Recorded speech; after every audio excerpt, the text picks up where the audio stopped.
FTX Ventures, which is the investment arm of Sam Bankman-Fried's FTX crypto exchange, has agreed to buy 30% of SkyBridge Capital for an undisclosed amount. SkyBridge is an alternative asset management firm founded by former White House Communications Director Anthony Scaramucci. The firm said it will use some of the funds to buy some $40 million in cryptocurrencies to hold on its balance sheet.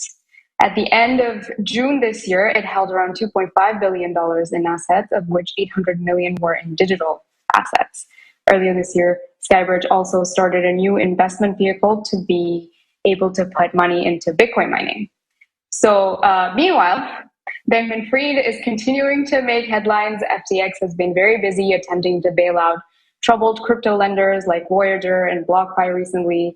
His bailout efforts haven't all been great, but he has said it's okay to do a deal that is moderately bad in bailing out a place if it meant the broader crypto economy remained healthy.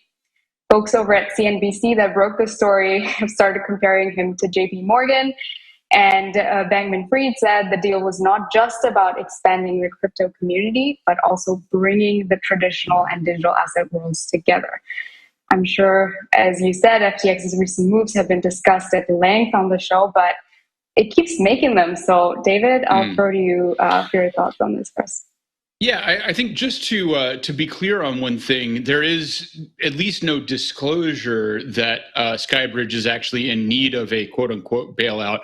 At least I am not aware of their financial situation. And to be clear, as Sam Bankman-Fried points to, this is not a crypto hedge fund. This is a traditional hedge fund by and large. It's been around since 2005. And Scaramucci kind of pivoted towards crypto a little bit over the last couple of years, but they were not, for example, a Three Arrows Capital, where that was their entire bread and butter. So that's, unclear.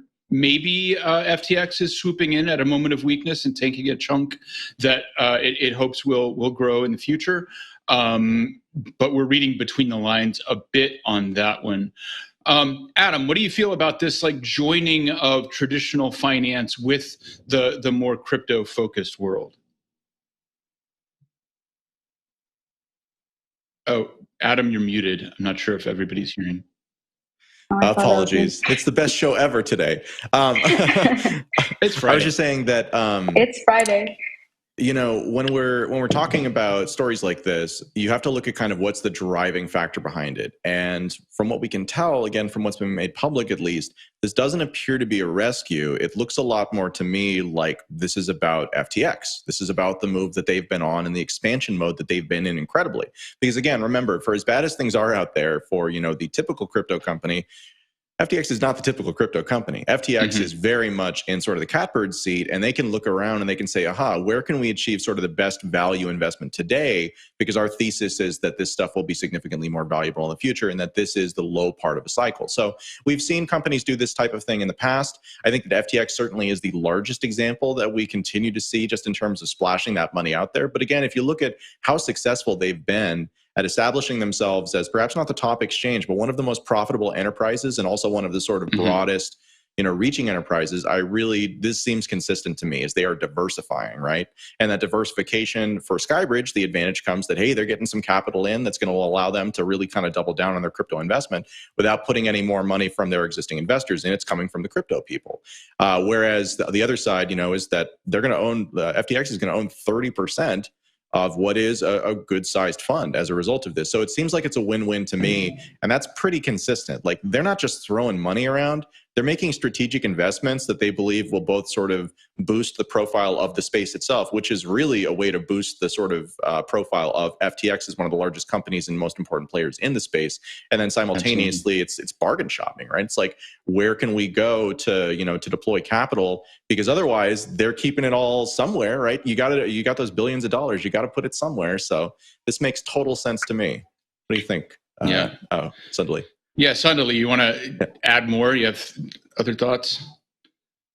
No, definitely. I didn't read this as a rescue either. I mean, they've just recently been in headlines for, bailout related news. But yeah, this is definitely more of a question of kind of Bankman-Fried's expanding influence over the industry as well.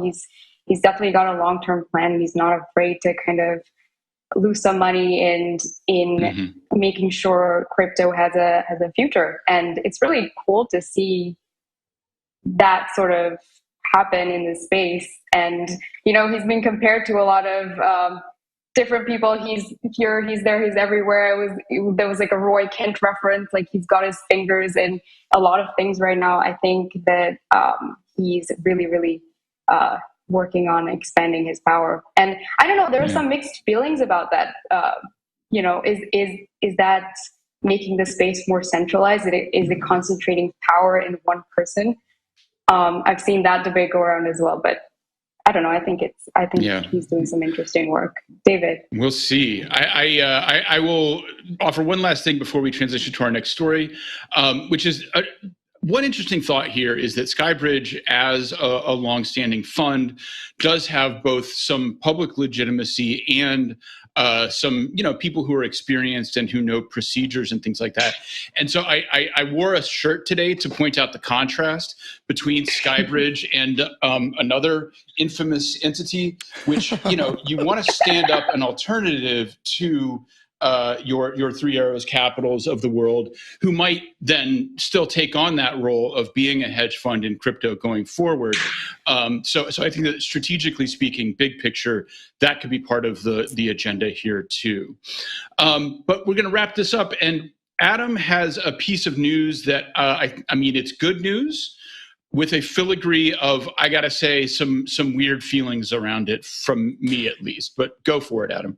I think this is going to be a fairly large topic, if for no other reason than I probably won't shut up about it. So I apologize in advance for that.